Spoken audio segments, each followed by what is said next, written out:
আজকে আমি নাকের রক্ত পড়া নিয়ে কথা বলবো।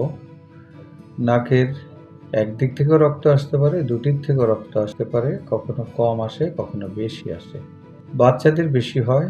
বেশিরভাগ ক্ষেত্রে বাচ্চাদের কোনো কারণ ছাড়া হয়। তবে কিছু কারণ আছে যেমন ঠান্ডা, সর্দি, সাইনোসাইটিস এগুলোর জন্যে হতে পারে অথবা নাকে যারা বেশি হাত দেয়, নাকের ইনজুরি হলে হতে পারে এবং বড়দের যদি খেলাধুলার কারণে কোনো ইনজুরি হয় অথবা মারামারির কারণে যদি ইনজুরি হয়, আঘাত হয়, তাহলে নাক থেকে রক্ত পড়ে। রক্ত পড়লে প্রাথমিকভাবে মানুষ খুব ভয় পেয়ে যায়।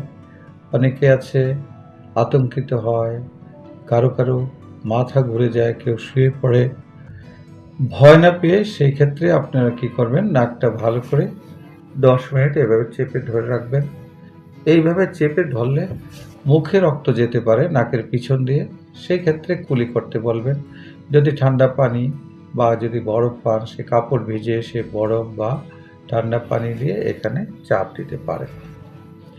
১০ মিনিট পরে সাধারণত বন্ধ হয়ে যায়। যদি বন্ধ না হয় তখন নাকের ড্রপ দিয়ে সেখানে তুলা অথবা গজ দিয়ে দিতে পারেন এবং সেই ক্ষেত্রে যদি দেখেন যে ভালো হয়ে গেছে বা থেমে গেছে, গুড। না হলে অতি সত্বর তাকে নিকটবর্তী কোনো হাসপাতালে স্থানান্তর করতে হবে। সেখানে নেয়ার পর তাকে ইনজেকশন দেওয়া, নাকের ভিতরে প্যাক দেওয়া এবং প্রয়োজনীয় যা ব্যবস্থা আছে সবই তাকে নিতে হবে, কারণ বেশি রক্তপাত হলে রোগী শকে চলে যেতে পারে।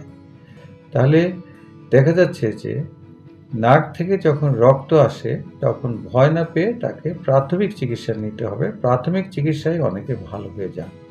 না হলে তাকে এই প্রাথমিক চিকিৎসা দেওয়া অবস্থাতেই নিকটবর্তী হাসপাতালে নিয়ে গেলে সেইখানে ডাক্তাররা বাকি ব্যবস্থাটুকু করলে রোগীর আর ক্ষতিগ্রস্ত হবে না, তারা প্রাণে বেঁচে যাবেন।